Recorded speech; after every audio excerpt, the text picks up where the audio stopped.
ሰላም ውድ ቻናላችን ተከታታዮች እንደምን አላችሁ? ሰላም ናችሁ? ጤንነታችሁ እንደምን አለ? እንዴት ነው? ኦሮምኛ እየቻላችሁ ነው ወይ? ጥያቄ ጠይቄ አልመለሳችሁልኝም ወይ? ጥያቄ አልጠየቃችሁኝም? እባካችሁ ጠይቁ፣ መልሱ የተጠየቃችሁንም። እንግዲህ እየሞከርን ነው አዲስ ነገር ማወቅ መማር የምንችለውና ቋንቋ መግባቢያ ነው። ለመግባቢያ ደግሞ አንድን ቋንቋ ማወቅ ሌላውን ቋንቋ ከማይችሉ ህብረተሰብ ጋር ኦሮምኛ ብቻ መናገር ከሚችሉ ሰው ጋር ለመግባባት ኦሮምኛ መቻል ምንም ክፋት የለውም። እንግዲህ እኛም የምናውቀው ቋንቋ ለማስተማር ወይ ለመማማር ብለን ነው ይህን ቻናል የከፈትነውና ጥያቄ ካላችሁ ጠይቁ። እንግዲህ ዛሬ ይዤ የመጣሁኝ ከበፊቱ ደግሞ ሌላ አዲስ ነገር ቀጥለን ነው አዲስ ነገር ይዘን የመጣነው። ይሄ አዲስ ነገር ምንድነው? ኦሮምኛ ቋንቋ ውስጥ ረቡተ የመባል አለ። አሁን ምንድነው?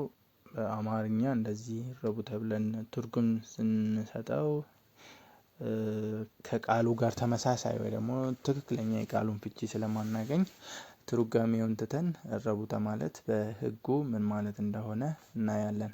ሶስት ነገሮች እንደምናይ እዚህ ጋር በግልጽ በመጀመሪያ በመግቢያ ላይ ተቀምጧል። መጀመሪያው ረቡታ፣ ከዛ ሁዳፊ መጠንቱ የሚሉ ሶስቱን ነገር እናያለን ማለት ነው። ረቡታ ማለት ምን ማለት ነው ከተባለ እዚህ ጋር ቃላቶችን በምሳሌ ስናይ ለምሳሌ ፈርደ ይላል። ፈርደ የሚለው ቃል ውስጥ ፈር ይልና ከአርና ከዲ መካከል ምንም አይነት አናባቢ ሳይገባ ቀጥታ ዘሎ ወይ ተንሸራቶ ፈርደ ብሎ ነው የገባው ማለት ነው። ፈርደ ብሎ ነው ቀጥታ። አሁን ምንድነው? ፈሪ አላለም፣ ፈራ አላለም፣ ፈሬ ምንም አይነት አናባቢ በመካከላቸው አልገባም። ተንሸራቶ ወደሚቀጥለው ነው የገባው። እዚህኛው ጋርም ስንመጣ ለምሳሌ ይሄኛው ገጽ ላይም ስናይ ሀርማ የሚለው ቃል ስናይ ሀር ይልና ከዛ ምንም አይነት አናባቢ ሳይገባ ተንሸራቶ ማ ይላል ማለት ነው። ሀርማ። አሁን እቺ እረቡታ ወይም ተንሸራታች ብለን የምንጠራት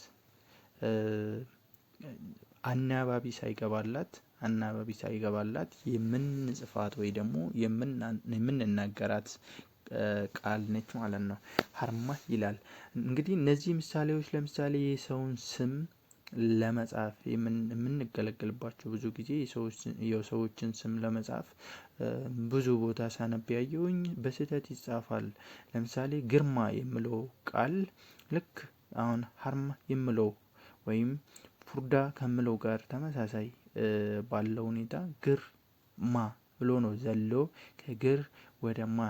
እቺ ረ መሃል ላይ ያለችው ረ ምንም አናባቢ የላትም ማለት ነው። ስለዚህ ያለ አናባቢ ከተጻፈ ምን ይባላል? ረቡተ ብለን እናነባዋለን ወይ ደግሞ እንጽፈዋለን። ስለዚህ በእንደዚህ አይነት ሁኔታ የሚጻፉ ፊደሎች ተሳስተን በማይሆን መንገድ መጻፍ የለብንም። ልክ አሁን ግርማ እንዳልነው ለምለም ለምለው ስምም ለምሳሌ ለም ብሎ ቀጥታ ይቀጥልና ለምለም ይላል። ስለዚህ የሰዎችን ስም ስንጽፍ ስም እንደማይተረጎም ሁሉ ሲጻፍም ያለ አግባብ መጻፍ የለበትም። ሁለተኛው እዚህ የአሁኑ ቪዲዮ ላይ የምናየው ሁለተኛው ነገር ሁዳ ነው። እቺ ሁዳ እንደ ምንድን ነች? እንደ ተነባቢ ወይም ኮንሶናንት ሌተር ብለን በእንግሊዝኛ የምናውቃት እንደ ኮንሶናንት ሌተር ነው የምታገለግለው። እንደ ተነባቢ ሆና ነው የምትገባው። እንግዲህ እቺ ሁዳ በሁለት የተለያዩ አናባቢዎች መካከል ወይም ደግሞ በተነባቢና ቀጥሎ በሚገባ አናባቢ መሃል እንደ መሸጋገሪያ ሆና ጉሮሮአችን አነቅ አድርጋ ሁዳ ማለት ማነቅ ማለት ነው። ማነቅ ስለዚህ አንቃን ነው ወይ እንደ ማነቅ የማነቅ እንትን ምልክት እያሳየች ነው የምትሻገረው። ለምሳሌ ከኤ የሚለው ከኤ ብለን ይሆን ከኤ ለማለት ፍኤ ወይም ርኤ ብለን ለማለት ስንጽፍ ወይም ደግሞ ታኤ እነዚህ እኛ አሁን ትልቁ ነገር ፍቺውን በማንበብ መረዳት እንችላለን። ግን እዚህ ጋር እያየን ያለነው ምንድነው? ዋናው ነገር እቺ የሁዳ ወይም ደግሞ እቺ የዚች ጋር የምትታየው ምልክት ሁዳ ብለን በአፋን ኦሮሞ የምናውቃት ወይም የምንጠራት ስትገባ አንድ ቃል ውስጥ ስትገባ የምትሰጠው ትርጉምም እንደዛው ሊለያይ ይችላል። ከማን ጋር? ከአናባቢ ብዛት ጋር። ለምሳሌ ሰዓቲ የሚለውን ሰዓት እጃችን ላይ የምናስረው ሰዓት ሊሆን ይችላል።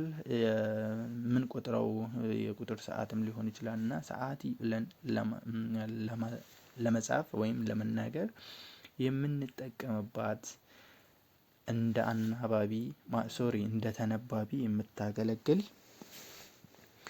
ፊደል ነች ወይ ምልክት ነች ማለት ነው። ሌላ ሶስተኛው ነገር የምናየው መጠንቱ የምትባለው ወይም ህርከቱ ብለን የምንጠራው እነዚህ በአማርኛ ውስጥ ጥገኛ ብለን የምናውቃቸው ፊደሎች አሉ። ስለዚህ መጠንቱ የሚባሉት ደግሞ ምንድናቸው? እዚህ ጋር በአፋን ኦሮሞ ውስጥም ስንጽፍ ወይ ስንናገር ያለ አናባቢ ወይም መጨረሻ ላይ ተለጥፎ የቃሉን ትርጉም ሊቀይሩ የሚችሉ ወይ ደግሞ ስሞች ውስጥ ልናገኛቸው እንችላለን።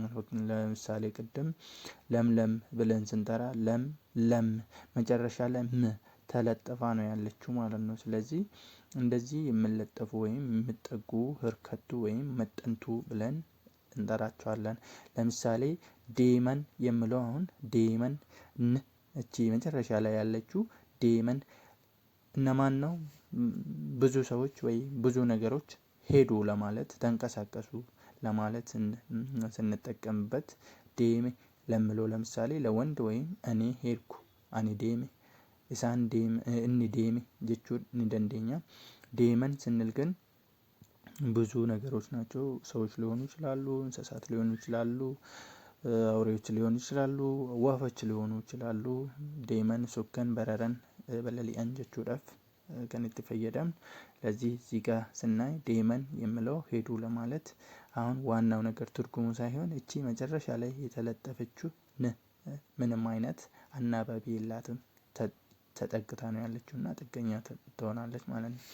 ስለዚህ ኢሳን ለምሳሌ ኢሳን እነሱ ለማለት ኢሳ ካልን አንድ ሰው ነው የሚያሳየው እሱ ማለት ነው። ኢሳን ካልን ግን ለወንድ ጾታ ወይ ደግሞ ለክብርም ይሆናል። ኢሳን እሳቸው ለማለት ስንጠቀም ኢሳን እንላለን። በስም ስናይ ለምሳሌ ቢሻን ውሃ ስም ነው አይደል? እዚህ ስም ውስጥ ስናይ ለምሳሌ ቢሻን እቺ ጥገኛ ነች ማለት ነው። ወይ በእንግሊዘኛ ኤን የምንላት ሚዳን እህል። እንግዲህ ሚዳን እና ሚዳን የተለያዩ ናቸውና ይህን በባለፈው ሲያጥርና ስራዝም ብለን በሰራነው ቪዲዮ ላይ ግልጽ በሆነ ተቀምጧል። እንግዲህ እንዲህ እያለን ከአንድ ነገር ሌላ እየተማርን ከትንሽ ወደ ትልቅ እያደገ እየመጣ ነውና ስለምትሰሙን ስለምትከታተሉን ከልብ እናመሰግናለን። መልካም ጊዜ፣ መልካም ቆይታ። ሰብስክራይብ፣ ሼር ማድረግ እንግዲህ ለሌሎች መማር ለሚፈልጉ እድሉ እንዲያገኙ ለማድረግ መተጋገዝ ነውና ሼር በማድረግ ሰብስክራይብ በማድረግ አዳዲስ ነገሮች በየጊዜው እንዲደርሳችሁ እየተጋገዝን እናንተ ጋርም ያለው ነገር ለኔም አካፍሉኝ፣ እኔም ከእናንተ ልማር። እኔም እንግዲህ ያለኝን ደግሞ ለእናንተ ልስጥ። የምጠቅመውን ውሰዱ፣ መቀነስ ወይ ደግሞ መተው ያለብኝንም ደግሞ ንገሩኝ። ከልቤ አመሰግናለሁ። መልካም ጊዜ፣ መልካም ቆይታ።